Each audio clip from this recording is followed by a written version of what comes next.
You grew up in the western suburbs of Melbourne. As a kid, what were your hobbies and what was your life growing up as a kid with a disability? So growing up in Melbourne, I think I had a pretty normal childhood. I'd like to think I had a pretty normal childhood. I did everything that my sisters did. We loved to play. We used to go to the park all the time. I'd go to the beach, hang out with our cousins. That was a big one. But I think I just had a really normal childhood. Like nothing in my childhood really stood out, and I just love spending time together. I did read that you described yourself as non-sporty. Then how, and I guess why, did you find wheelchair sport? So I guess, my family were all really sporty, and I wasn't sporty because there was not really, I didn't know that there were options for me, and I always hated playing or whenever we had PE at school. I always hated PE because it wasn't adaptive, and I couldn't run and I couldn't, do what the other kids were doing. So it was hard to want to love sport because I didn't see myself being able to do it. And I'm not too sure how we got involved in wheelchair sports to begin with. It was maybe through hospital, or Mum may have seen something, but then I started wheelchair basketball, and it was out like 2 hours out of our way. So there was nothing really locally at the time. So we had to drive quite a while, which was tricky for Mum with my sisters. So I think that's how we ended up getting involved in sport, and I loved it. And did you see many other kids, or were there many other kids with a disability at your school, or was kind of basketball the only place where there were other kids with a disability? Yeah, I didn't see anybody with a disability really. The only times I saw someone with a disability potentially was in hospital, like when I went in for surgery, and then more on a social level, I saw when I went to basketball what sport did for people with a disability. So then, you develop friendships. You see somebody drive up to training and they've got a nice car and they take their chair in their car, or take their chair out of their car, and you're like, oh, I didn't know that was possible. And so you make those friendships and those connections, and also you develop your sense of identity, I think, through sport and that community as well. Yeah. And I guess what about TV and like online? Were there many like role models for you to look up to? No. And I think for me, I remember I was in grade 6 and we had our state swimming championships, and I was swimming at the time, and I raced against Ellie Cole when we were both, they were the same age, so we were in grade 6, so 11 or 12, and I remember I lost the race, and I got to the end, like my goggles flew off my head. I definitely wasn't destined to be a swimmer. But I remember Ellie getting out of the pool, and I just saw her just like hopping to probably collect her medal, because she probably won. I don't know, but I'm going to say here that she won. And I just remember her being so like fearless, and then moving. Like when we were growing up, I'd see Ellie pop up more and more through like the media and things, but that was my only exposure to people with disability achieving, great things. You didn't see it anywhere else. It was not on TV. It wasn't in your face. So, yeah. So you've known Ellie for like a very long time. Yeah. Since you were like swimming together, that's pretty cool. I know. And she hasn't changed one bit. And going back to basketball, what made you like playing basketball when you first started?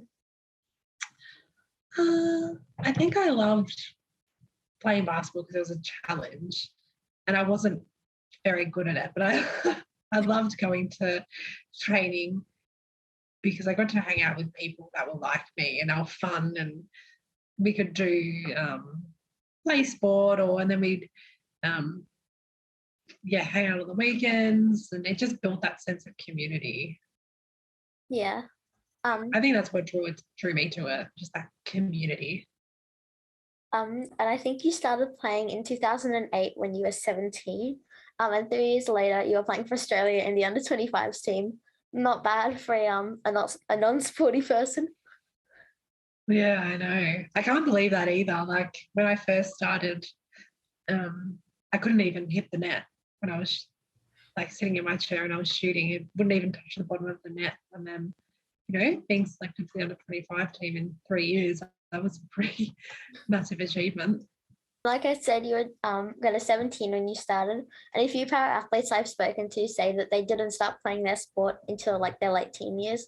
Why do you think that has been the case over the years? Big question. I think there are lots of reasons why, our juniors, we don't have a lot of juniors. And if we think about, I don't know, people acquiring their disability, sometimes they don't acquire their disability until later on in life. So then that's when they begin their journey in para sport. But for me growing up, or for people who are born with a disability, I think sometimes it's a societal mindset of that you're in a disability, you have a disability, there's nothing really for you, so we'll keep you wrapped up in cotton wool instead of trying to find things that are available to kids with a disability to be able to participate in. They may not make the Paralympic Games, they may not have an eligible impairment, but also it's that, like I said earlier, like the community side of things. You build yourself positive self-esteem from that. But yeah, we also don't have a lot of junior programs in Australia to be able to promote, para sports at an early age. Like when I was growing up, there was a junior national championships where it was like a kind of showcase of all the sports. And there was wheelchair basketball, tennis, athletics, whatever else. And if you're under the age of maybe 18, I can't remember, but if you're under that age, you could participate in these like junior nationals. But we don't have that anymore. So I think there's a real gap for kids these days wanting to play sport. Although I guess now we do have these para sports days in Australia, so people of all ages can see what sports are out there, I guess. What have you enjoyed about attending those kinds of days? So the multi-sport days, I think you can go and you can see what's available, because obviously I want everybody to come play wheelchair basketball, because come play basketball, but also you have to be mindful that may not be suited for them. So these events, they showcase boccia, sitting volleyball, archery, table tennis, like all these other sports that, I've never tried before. So it gives kids options, and it gives, people options to go out and, I guess, try it. So I think and then also it gives the sport something to promote. Yeah. So you're promoting the sport. And just going back to your career, you captained the under-25s team and won a few medals, but you also started playing for the senior team, the Gliders. After all the car trips to the other side of Melbourne to play and train, what did that mean to you and your family? Cool. I think my family were just super proud of me. They were everyone was telling you can't do this or you can't do that. And then you just go and do it. So yeah, I think my family was obviously super proud. And to me, even to captain the under-25s team, that meant so much. So much to me, because, the group of girls that we went away with, we had unlimited potential and we had no expectations put on us. And it was just an awesome group of girls to go through, and we won a silver medal. So yeah, it was super special. And unfortunately, the gliders missed out on making it to the Rio Paralympics by one spot. Not trying to make it too sad, I guess. When you train so hard for something and you miss out by such a small amount, how do you kind of deal with that? Oh, I guess there are different ways that people dealt with that, and I know in our team they dealt with that in multiple ways. I think for me personally, because I was so young in my journey as well, I didn't think that the door had closed, and like there's always going to be more opportunities moving forward, and I just had to change my goals, I guess. Obviously, the dream is to go to the Paralympic Games, but just because we didn't make it to Rio didn't mean that there wasn't something else that we could work towards either. Sure, it was really heartbreaking, and you put all your time and effort into that one tournament, but it's not the end of the world. At the end of the day, sport is a game, and I think we forget that and we get caught up in the emotions of it all, and you work really hard and you want to reap the rewards, but you have to be realistic sometimes. Then you finally got to the Paralympics in Tokyo last year. Instead of asking what it was like to play, I want to ask what the response was like from the people of Australia to your team and all of the other para-athletes. Oh, there was such a positive response to, all of the Paralympians in Tokyo. I think there was a survey done and the Paralympic team was the most favourite team in Australia in 2021. So we were more liked than the Olympic team, than the cricket team, than any AFL team. And I think it was a really difficult time for people in Australia because of COVID and lockdown. So the Paralympic Games provided the everybody back home something to watch and get behind. And we felt that energy in the village, and we felt that everybody was behind us and they loved us. So yeah, it's just awesome. And does it kind of feel like parasport has taken another big step forwards? Yes and no. Yeah, like it has. And I think like the Paralympic Games and the Paralympic movement is constantly evolving and getting better, and we're getting recognised more. But then as a society, I think we still put limits on people with a disability and our Paralympians. So yes, in one breath, the Paralympic Games and the Paralympic movement is evolving and we're getting better, but we still have so much room for growth and to get better. Definitely. Commonwealth Games silver medalist at the first ever 3x3 wheelchair basketball event in Birmingham. That must have been a pretty special experience. Yeah, it was awesome. It was so cool. Was that your first time being part of an Australian team with para and able-bodied athletes together? Yeah, it was. So the Commonwealth Games, if I just think of like a 3x3 basketball perspective, so I'm not going to talk about the whole Commonwealth Game team, but from a basketball perspective, we had a really awesome group with our men's and women's wheelchair team and our men's and women's able-bodied team. Like we came together, we also supported each other because at the end of the day, it's just basketball, whether you're sitting or standing. So to have the support of our able-bodied teammates was incredible, and the atmosphere that 3x3 brought, it was fun, it was quick, everybody could follow it if you're, wheelchair or able-bodied. So yeah, it was an unreal experience for me. And so you finished the Commonwealth Games, and while everyone else headed back to Australia, you stayed overseas and made your debut for Australia's wheelchair rugby side, the Steelers. Why have you decided to try playing that? Some would say I'm very crazy for doing this. And I was very tired by the end of it. But Wheelchair Rugby have been kind of asking me to come play for a while since I've started playing basketball. They're like, come play rugby. And I'm like, no, I'm a basketball player. And then I kind of played a tournament, like their national tournament on the Gold Coast.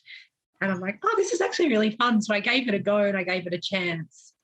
And I felt incredibly valued, and the team and the culture of the Wheelchair Rugby team made me want to, I just got really curious about it and I wanted to know more. So I jumped on in and I went away with them to Italy and to Denmark. We played, it was my first international game of rugby.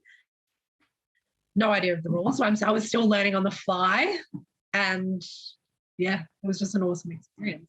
Yeah. And now I've seen how rough wheelchair rugby, a.k.a. Murderball, can get. And I've also seen you play wheelchair basketball, and you ended up on the floor quite a couple of times. How do you go with the collisions in wheelchair rugby? Yeah, I know. I spent majority of my basketball career on the floor. So I feel surprisingly more stable in a rugby chair than a basketball chair. So I do sit a bit lower, but also the collisions they're fun. So I'm having to change my mindset though on the different rules, because in basketball you have to have really good chair positioning. Yeah. Where in rugby you kind of like just hit them. And I tend to like go and do like a good turnout and try and stop someone's chair properly.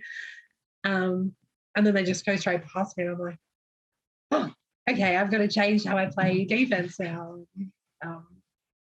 Yeah, so I love the collisions. It's fun.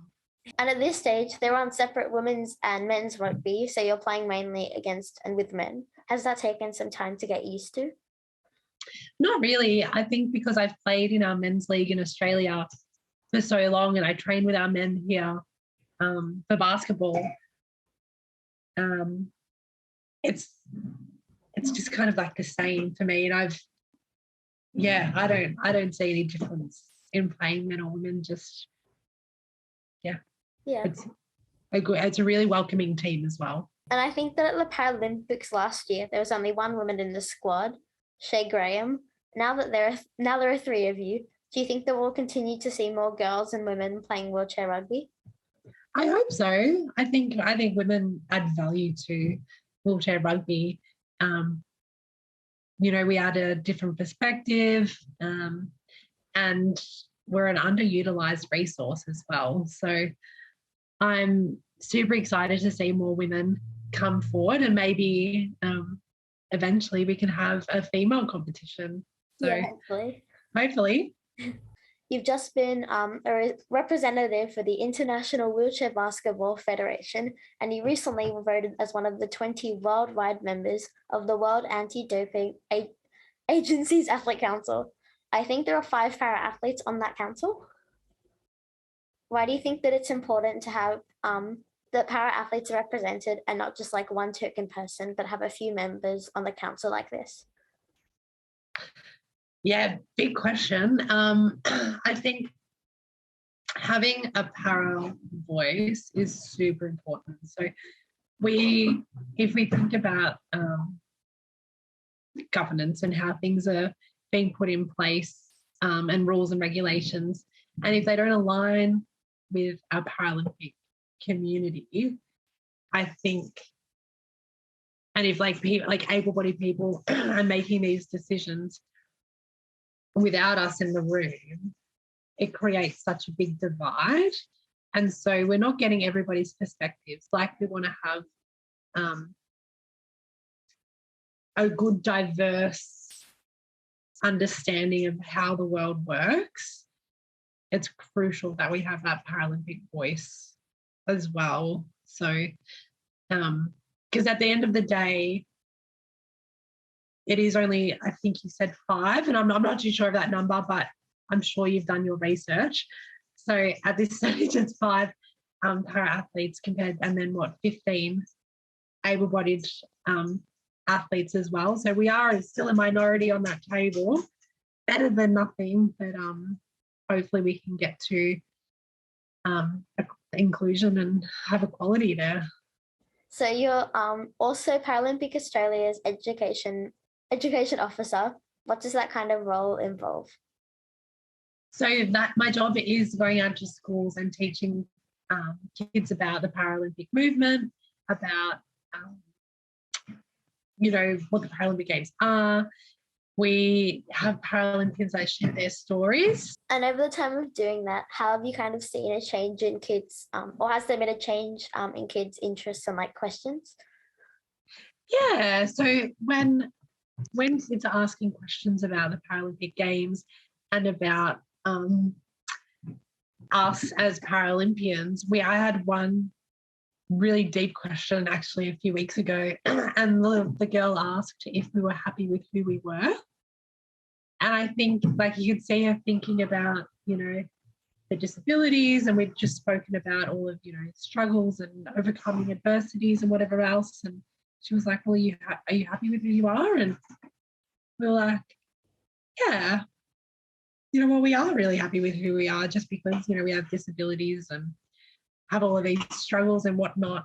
We're also pretty cool people as well and pretty happy. So I think the questions that the kids are asking through the program are really thought-provoking and making them change the way that they see maybe themselves. So, yeah, there's huge, huge value. I mean, out of like everyone that I've chatted to, like you and Ellie Cole and Maddie De Rosario, you guys are like some of the coolest people that I've like met and gotten to know. So oh, thank you. You are probably the coolest journalist I've ever spoken to as well. Thanks. And when you eventually retire from playing, would you like to keep being involved in the management and administration part of sport? I think so. I think I love sport too much to just let it go completely. Maybe I need a bit of time and separation. I might get a bit grumpy and old, and nobody wants that. So, yeah, I love sport and I love being around it. So maybe coaching, maybe management. I don't know, but who knows? Maybe I just need a big sleep. Where do you think that para sports can and should be in 10 years' time? Oh, I think para sports, if you think about like Brisbane 32, I think the Paralympic Games are going to be the most inclusive games ever, and the legacy that it's going to leave, like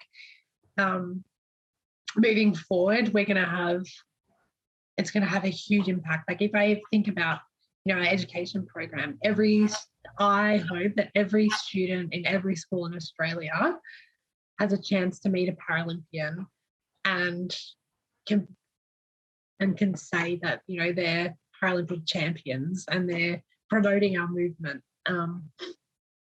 And I really hope that we're going to have equal pay and equal opportunities like our able-bodied counterparts. So I just think there is no ceiling and we can just achieve whatever we want.